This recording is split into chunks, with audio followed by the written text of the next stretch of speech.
Power to the Princess, The Little Mermaid. This story takes place in the depths of the ocean, in the kingdom of the Sea King. The Sea King was a commanding merperson, a creature that is part person and part fish. In addition to his small but powerful kingdom, he ruled his 6 daughters. Their mother had died in an accident with a ship, so the king's mother lived with them and helped to raise the princesses. The accident that took the king's wife broke his heart, and sadly, it was put back together with fear. He had no tolerance for land dwellers and cautioned his daughters against learning anything about their customs. He often said cruel things about their above-sea neighbors, calling them dangerous, destructive, greedy, and foul. Humans aren't worthy of your attention, he'd bluster any time the princesses showed interest in the human world. From time to time, refuse, flotsam, and relics of the world above drifted down to the Sea Kingdom. The king would make a big show of destroying these pollutants and invite an audience to watch as he bashed shipwrecks and buried treasures and ranted about the risks, dangers, and ills that lay above. Because it distressed their father so, the princesses made it their business to keep the sea vegetation and plants healthy and free from the litter that crept down from the human world above them. The youngest of the Sea King's daughters was named Mereciatru. Although she was the youngest, she was a natural leader. No pearls for this princess, she wore a fancy coat with tails, a tuxedo, that she salvaged during reef cleanup. In fact, Mereciatru had a solid collection of stuff from the world above, squirreling away her discoveries and souvenirs before her father took note. Sometimes, Mereciatru's grandmother would tell her about the past, when the world of the merpeople and the world above were connected. But they had to keep their secret talks to themselves, because there was no telling how the Sea King would react if he knew. Over the years, more and more litter from the world above plagued the Sea Kingdom. Machines and oddities sank into schools and other buildings. Ooze and slime clouded the waters. Many plants withered, the marine life struggled, and some merpeople even resorted to wearing special masks. Mereciatru and her sisters found it hard to keep up with their cleanup projects. The princess urged her father, the Sea King, to venture above and learn more about the problem. If the land dwellers knew what problems they were causing, maybe they would find a way to make the litter stop. But his heart was closed and his mind was shut tight as well. Why would those creatures ever want to help? He bellowed. They care not a drop for us. The King Zaner sent great storms from the sea up to the surface of swirling sand with raging currents and algae blooms. When Mereciatru was nearly a grown-up, her grandmother told her of how, long ago, every merperson before their 16th birthday was permitted to visit the land above. There, they could share ideas, trade goods, and learn about the human world. Mereciatru knew at once that this was what she wanted for her birthday, a reinstatement of the old ways. She was confident that if she knew what the world up there looked like and how it worked, she could come up with a clean ocean plan. On the morning of her birthday, she tidied her crop due, smoothed her jacket, and went to her father to appeal to him to visit the land above. She laid out her reasons calmly and clearly, but her father was not having it. Mereciatru could neither soften his heart nor open his mind, and he forbade her from going to the surface. But Mereciatru was defiant. The sea meant the world to her, and she would do whatever it took to restore the balance between the worlds joined at the horizon. So that night, Mereciatru snuck away and made her way to the surface. As Mereciatru popped her head out of the water, she spied an incredible sight. A 3-masted ship sailed just a short distance away, and a great party was underway. It was a birthday party for a princess just like her, complete with splendid fireworks. With the sky illuminated, Mereciatru swam closer. She caught the princess's eye. "Hi, I'm Princess Melody," the land princess said, crouching on the deck to shake Mereciatru's hand.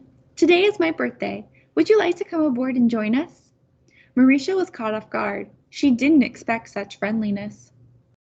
From everything her father had suggested, she expected to be turned away.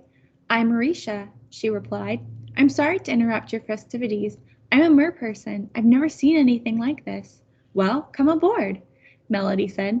"I wish I could, but I don't have legs." Mereciatru blushed. That does pose a problem. I'll be right back."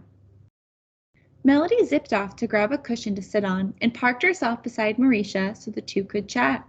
Melody shared all about her birthday traditions, her family, life at sea, and Mereciatru did the same. The two split a piece of birthday cake. Marisha had never tasted anything so delicious. Melody told her about the parts of the ship, and they had a good laugh about the term poop deck.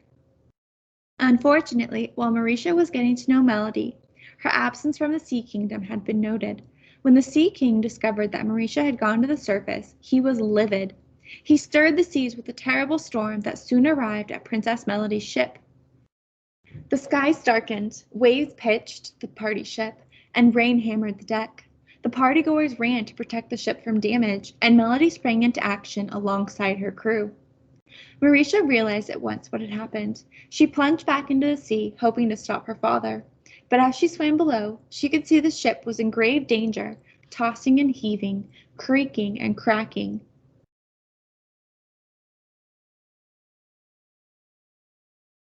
Instead of continuing to the Sea Kingdom, Marisha hastened back to the surface to check on her fellow princess. While the other land dwellers filled a lifeboat, Marisha noticed Melody out of reach, clinging to a broken piece of deck that had split off her beloved ship in desperate need of help. Marisha raced to the rescue and towed Melody to shore just as the ship sank dramatically into the water. Once on dry land, Marisha helped Melody recover, wringing out her hair, bringing seaweed snacks to restore her energy, and keeping her company till the search party arrived. Melody even snoozed on Marisha's shoulder. When Melody stirred, Marisha had a million questions about life on land. It turned out Melody had just as many about life under the sea. They soon discovered they both had trouble getting through to their parents. Melody longed to explore and travel. She wished to catalog sea life and preserve its habitats, but her parents brushed off her interests as hobbies. Marisha spoke about the litter that plagued the sea and her ideas to address them. The two princesses' visions lined up perfectly. When the search party arrived, the princesses said goodbye. They planned to meet again, but it would take some creativity and some help. Upon returning to the sea, Marisha was in big trouble. Because she broke the Sea King's rules, she was grounded at her grandmother's place. Marisha told her grandmother all about her visit to the surface. Her grandmother had an idea and took Marisha to see the sea sorceress, Antia, who lived where the water pooled mysteriously. Marisha was nervous. The sorceress Antea was welcoming but peculiar. She explained that there was old magic that could conjure up legs for Marisha or permit her a few days as a human. Unfortunately, these spells required great sacrifice, like the loss of one's voice or life trapped as a barnacle. That would not do it all. Instead, the three put their heads together and came up with an inspired invention. Marisha brought her collection of above-world debris, and Antea used her magic to form it into an open-air aquarium rover. This allowed Marisha to keep her tail submerged while traveling in the human world. As soon as the finishing touches were put on the special vehicle and the Sea King was away visiting another kingdom, up Marisha went. She found her way to Melody's kingdom, a great island palace beside a strange factory. Melody came out at once with her friend. Marisa turned the aquarium rover into land mode and drove up onto the island to meet her.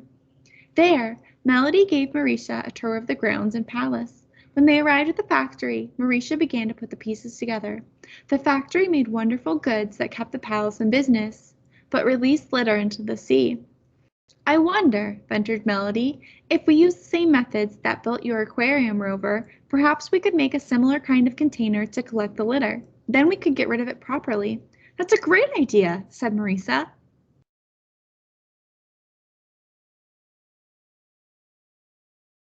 Meanwhile, word of Marisa's cool aquarium rover got around. So cool, right? Well, the Sea King didn't think so.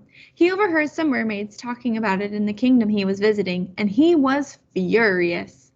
At just the moment the princesses were looking at the factory, the Sea King rose to the surface. Seeing the two princesses together, he flew into a rage. He summoned a storm so fierce the sky crackled with lightning, and huge waves crashed down on the shore, putting both princesses in peril. In all the fury, the factory was struck by lightning, and a river of litter began to flow out toward the Sea King. Melody was a skilled sailor. She jumped in the aquarium, clothes and all, and quickly steered the rover to create a barrier between the Sea King and the factory.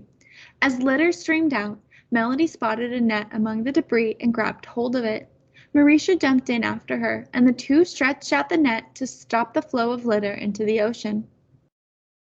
As the Sea King watched the two princesses work together, he paused. The storm subsided.